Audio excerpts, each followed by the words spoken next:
তো মদ্যপান বিছানা এইসব এগুলো আপনার অভ্যাস আছে, আপনারা প্রকাশ করেনি, কোথাও ফেসে গেছেন তাই বিয়ে করেছেন। নমস্কার, আপনারা দেখছেন নেশন ফার্স্ট এবং নেশন ফার্স্টের পর্দায় এই মুহূর্তে আমি সুমিত। শুধুমাত্র সাপের গর্তে একটু কার্বলিক অ্যাসিড দেওয়া হয়েছে।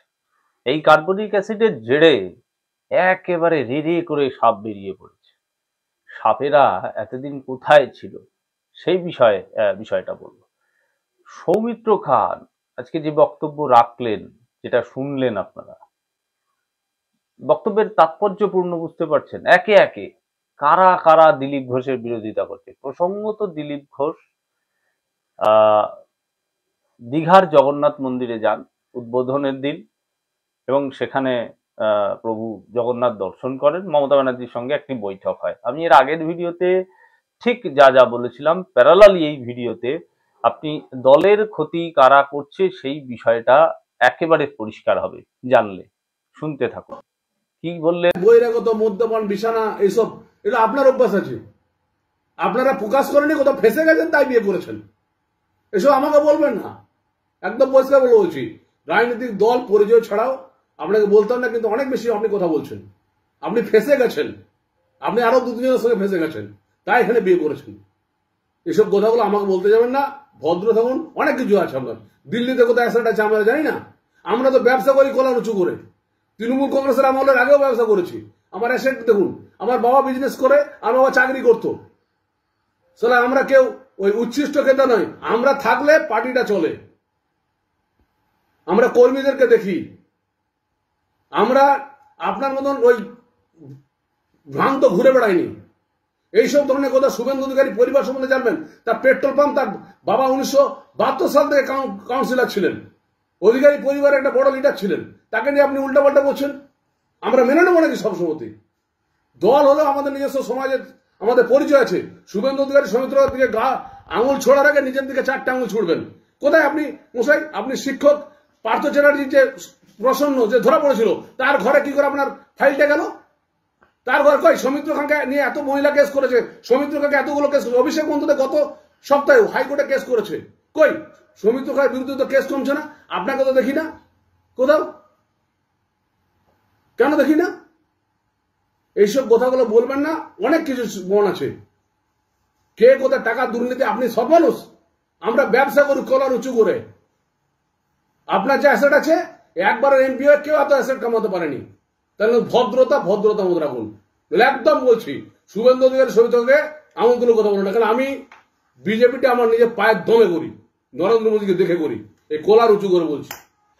আমি তো এমপি ছিলাম 2014 থেকে 2019, তার আগে এমএলএ ছিলাম, পঞ্চায়েত মেম্বার ছিলাম। আমি যেখানে থাকি দল সেখানে সেইভাবে চলে। আর দলকে নরেন্দ্র মোদীকে দেখে এসছি, অমিত শাহকে দেখে এসছি। আমি অমিত শাহজির সাথে রাজনীতি করে কথাবার্তা বলে এসছি। আমি কোনো মন্ত্রী হওয়ার জন্য আসিনি। আর মন্ত্রী তো ছিনিয়ে নেবো যেদিন পারবো। ওইসব আমি ব্ল্যাকমেল করি না। প্রথম পার্টটা শুনলেন, এবার দ্বিতীয় পার্টে আমি সবটা শোনাবো আর কি বলেছে সৌমিত্র খা, শুভেন্দু অধিকারী, অর্জুন সিং, এরা যারা একটা বিরোধী বিরোধী বিরোধী ভাব শুরু করেছে, যারা কথা বলছে, যারা পরিষ্কার করছে যে দলে যে কি অবস্থা, সেই জায়গায় আপনি ভাবুন যে তৃণমূল থেকে এসে বিজেপিতে যে কথাগুলো বলে। আর অর্জুন সিং বলছেন দিলীপ ঘোষ সম্বন্ধে কি বার করবেন।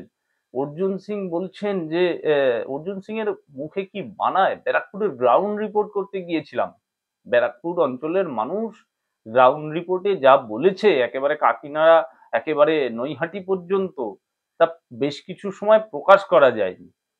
ব্যারাকপুরের এমপি ছিলেন এবং আপনি আপনি ভেবে দেখুন, অর্জুন সিং হারলেন শুভেন্দু অধিকারী দায়িত্ব পাওয়ার পর। এইবার এই লাস্ট ইলেকশন 2024, দিলীপ দা দায়িত্ব ছিলেন না। 2019-এ উনি জিতেছিলেন, 2024-এ উনি হেরে গেলেন। মাঝখানে উনি তৃণমূলে গিয়েছিলেন। কখন তৃণমূলে, কখন বিজেপিতে, এদের কোনো নিজস্ব স্থায়িত্ব নেই। তারা দিলীপ ঘোষের স্থায়িত্ব নিয়ে কথা বলছেন। যাদের নিজস্ব কোনো স্ট্যান্ড পয়েন্ট নেই, আজকে তৃণমূলে থাকবেন না বিজেপিতে থাকবেন, তারা।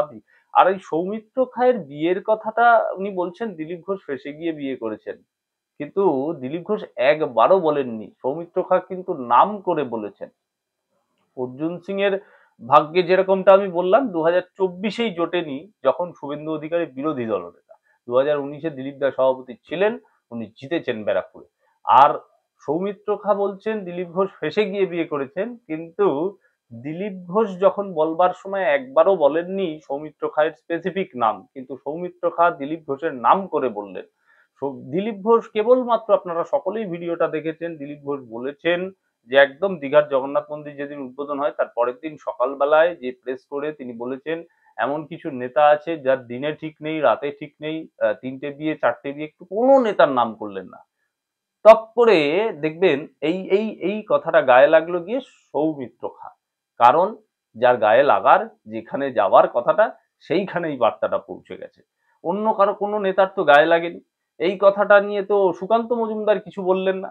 কারণ সুকান্ত মজুমদার যদিও সবই তৃণমূলের, সুকান্ত মজুমদার তৃণমূলের শিক্ষা সেলে ছিলেন। উনি জানেন এই যে সুকান্ত মজুমদার, শুভেন্দু অধিকারী, সৌমিত্র খা, অর্জুন সিং, সকলে তৃণমূল। এই তৃণমূলরা এসে বিজেপিতে যে অবস্থা তৈরি করেছে, একচ্ছত্র অধিপতি, আমি আগের দিনের ভিডিওতে বলেছিলাম, সেই তারই বিরুদ্ধে লড়াই। দিলীপ ঘোষ তৃণমূলে যাবেন কিনা সেটা বড় কথা না, দিলীপ ঘোষ সৌজন্য সাক্ষাৎকার কার সঙ্গে করবে সে ব্যক্তিগত আক্রমণে তার, সে তো ফ্ল্যাগ নিয়ে যায়নি। সে ফ্ল্যাগ নিয়ে পার্টিতে যোগ দিতে যায়নি বা ফ্ল্যাগ নিয়ে সেখানে গিয়ে সৌজন্য সাক্ষাৎ করেনি, তার একটা ব্যক্তিগত জগন্নাথ মন্দিরের আবেদন সেদিন প্রথম, সেই জন্য গিয়েছিলেন। কিন্তু ঘটনা হচ্ছে ত্যাগী থেকে ভোগী, এবং অনেকগুলি কথা শোনা গেল। ওই সৌমিত্র খা বললেন, পরে আপনারা শুনতে পাবেন, ফাইলও চলে গেল। কোথায় ফাইল? কার ফাইল কোথায় গেছে?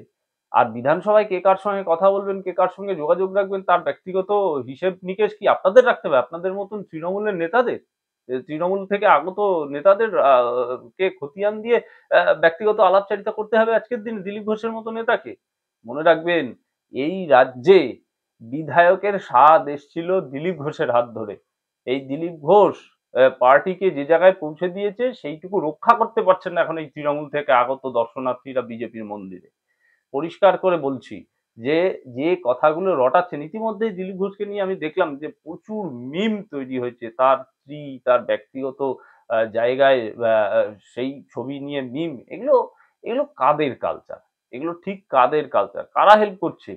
আপনাদের পিছনে তৃণমূলের আইটি সেল নেই তো? এটা এখন সন্দেহ প্রকাশ হচ্ছে, সন্দেহ প্রকাশ করতে বাধ্য হচ্ছি যে তৃণমূলের ইশারায় বিজেপিটাকে জাহান্নামে পাঠানোর একটা প্রচেষ্টা আপনারাই করছেন না তো? কি দিলীপ ঘোষকে একটা পোর্টালে আমি দেখলাম বলছেন যে দিলীপ ঘোষকে এই মুহূর্তে শোকজ করলে দিলীপ ঘোষ তৃণমূলে যোগদান করতে পারে। তো শোকজ করুন না। দল শোকজ করছে না কেন, করতে পারছে না কেন? দলে দিলীপ ঘোষের অবদান সেন্ট্রাল নেতৃত্ব জানেন। আর এই যে আগত তৃণমূলের দর্শনার্থী বিজেপিতে, আমি দর্শনার্থীই বলবো, এই দর্শনার্থীরা কি কামানোর ব্যাপার, কি ইলেকশনে খবর রাখুন না, 2024, 2021 এই ইলেকশনগুলিতে কি হয়েছে, কোথায় টাকা নয়ছয় হয়নি, কোথায় টাকা নয়ছয় হয়নি। ব্যক্তিগতভাবে অনেক নেতার কথা আমি নাই বললাম, সেগুলো ব্যক্তিগত, আমি সাংবাদিকতার খাতিরে যাই, সেগুলো নাই বললাম, কিন্তু ঘটনা হচ্ছে যে এই যে দুর্নীতি 2021, 2024 সালে যে দুর্নীতি এই ইলেকশনকে কেন্দ্র করে, সেই দুর্নীতিকে ফাঁস করবে। ইলেকশনের টাকা, ভোটে লড়ার টাকা, সেই দুর্নীতি আপনারা জানেন না? 2024 সালে কৃষ্ণনগর কেন্দ্রে সেই রানিমাকে দাঁড় করিয়ে তার রানিমার স্টেটমেন্ট, এখন কি চালাবো সেই স্টেটমেন্ট? রানিমার স্টেটমেন্ট, রেখা পাত্রর কত টাকা পেয়েছিল বসিরহাটে সেই স্টেটমেন্ট, এগুলো এগুলো এগুলো জানেন না? কোথায় কি কত টাকা গিয়েছিল, কত নয়ছয় হয়েছে? আবার দিলীপ ঘোষের দিকে আঙ্গুল তুলছেন। দিলীপ ঘোষ তো পছন্দের কেন্দ্রটুকু আপনারা চক্রান্ত করে দেন। এই প্রসঙ্গে আর কথা বলবেন না। সৌমিত্র খা বলছেন যে আমি আমার পায়ে দল দাঁড়িয়েছি, নরেন্দ্র মোদীকে দেখে, অমিত শাহকে দেখে। বাংলার রাজনীতি যতদিন দিলীপ ঘোষ ছিলেন ততদিন আপনি কিভাবে জিতেছেন আর আজকে এই কোন রকম ভাবে 2024টা কিভাবে জিতেছে সে আমাদের জানা আছে। শেষে কাউন্টিং হলে মারামারি বাঁকুড়ার সেই ছবি তুলে দেখুন, ফুটেজ গুলো দেখুন, একটু লজ্জা লাগবে, লজ্জা লাগবে। আরামবাগে প্রার্থী অরূপকান্তি দিগার কিভাবে হেরে গেলেন, কারা হারালো? এই প্রসঙ্গগুলো পরিষ্কার করে বলতে চাইছি না। অনেক কথা, অনেক কথা জানার। আরামবাগের গ্রাউন্ড রিপোর্টে আমি গিয়েছিলাম, মানুষের সঙ্গে কথা বলেছি, সেখানে কোনোভাবে সম্ভাবনা ছিল না তৃণমূলের জেতা। এই জায়গায় পরিস্থিতি দল আর আর কারা বিরোধিতা করছেন দিলীপ ঘোষের? দিলীপ ঘোষের বিরোধিতা তারা করছেন যারা তৃণমূল থেকে বিজেপিতে এসছে। কি দুর্ভাগ্যের অবস্থা। আর তথাগত রায় আজকে বলছেন যে দিলীপ ঘোষকে রাজ্য সভাপতি করাটা উচিত হয়নি। আপনি সিনিয়র নেতা, সম্মানীয় আম, মানুষ একজন, আপনি প্রাক্তন রাজ্যপাল ছিলেন, পার্টির দৌলতেই আপনি রাজ্যপাল হতে চেয়েছেন, কিন্তু আপনি তো সময় পেয়েছিলেন। তথাগত রায়ের কাছে আমার বিনীত একটি নিবেদন, উনি আমার সম্বন্ধে আমি কি বলবো, আর উনি বরিষ্ঠ নেতা, কিন্তু উনি তো সময় পেয়েছিলেন দলকে দাঁড় করাবার। দলের সেই সময় তপন শিকদার ছিলেন, পারেননি। তপন শিকদার নিজে জিতেছিলেন এই দমদমে, কিন্তু ঘটনা হচ্ছে সে আপনি প্রচুর সময় পেয়েছিলেন দলকে নিজের পায়ে দাঁড় করাবার। দিলীপ ঘোষ কতদিন সময় পেয়েছেন দলকে দাঁড় করাবার? সেই জায়গায় ভাবুন, দিলীপ ঘোষের নেতৃত্ব, দিলীপ ঘোষের কৃতিত্ব, দিলীপ ঘোষের কৃতিত্ব আজকে দল অস্বীকার করছে না, করছেন কিছু কিছু নেতা যারা একেবারে স্পেসিফিক বলতে গিয়ে শুভেন্দুপন্থী হয়ে গিয়েছে। আর এই শুভেন্দু অধিকারী দলটাকে একেবারে আস্তাকুড়ে ফেলে দেওয়ার একটা ব্যবস্থা কিন্তু এই তৃণমূল থেকে আগত দর্শনার্থীদের নিয়েই করছে। এই বিষয়ে সচেতন হন। আর কর্মী বিক্ষোভ, ওই মেদিনীপুর, কোলাঘাট, গোটা মেদিনীপুর ডিস্ট্রিক্টে কিছু কিছু জায়গায় কয়েকটা পেটোয়া লোক দাঁড় করিয়ে ভাবছেন যে দিলীপ ঘোষকে ধমকে দেওয়া যাবে? এত সহজ? দিলীপ ঘোষ এমন একজন মানুষ, আমি ছোট্ট একটি ঘটনা বলবো, যে এই যে সৌমিত্র খা বললেন নিজের পায়ে দল দাঁড় করিয়েছেন, নিজেরা ব্যবসা করি, কলা রুচিয়ে বললেন, কলা রুচিয়ে সৌমিত্র খা বলছেন যে আমরা ব্যবসা করি, ব্যবসায়ীরা যা চাইবে তাই দল।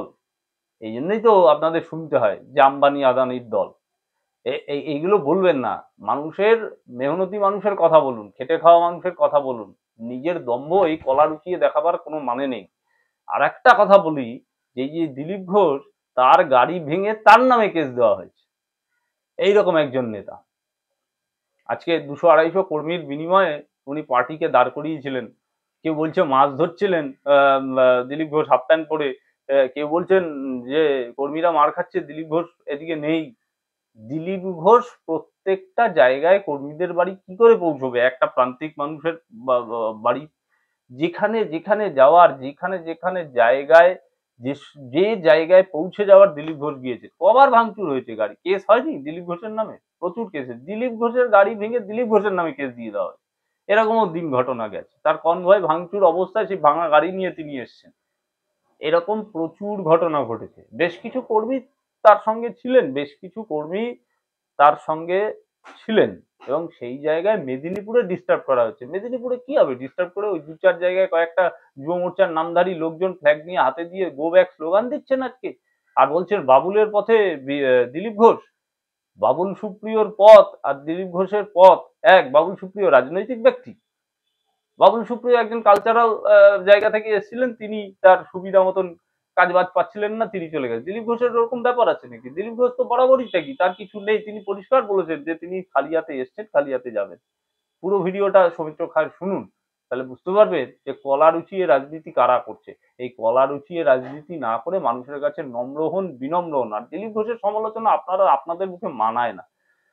যা দিলীপ ঘোষ কেবলমাত্র কোনো ব্যক্তির নাম বলেনি, আর হিন্দুত্বের কথা বলছেন, হিন্দুত্ব সত্যি সবার গায়ে সাটে না। আর দল যদি হিম্মত থাকে, আমি বলছি, দলের যদি হিম্মত থাকে এই যে দল বিরোধী কাজের জন্য, তাকে শোকজ করুন না। কেউ কেউ বলছেন, বলে দিচ্ছেন ওপেন ফোরামে, মিডিয়াতে, যে দিলীপ ঘোষকে শোকজ করলেই দিলীপ ঘোষ তৃণমূল চলে যায়। একবার করে দেখুন দিলীপ ঘোষ কোথায় যায়, একবার করে দেখুন না। দল একবার শোকজ করে দেখুন, জানতে চান কারণ দর্শান আপনি কেন গিয়েছিলেন।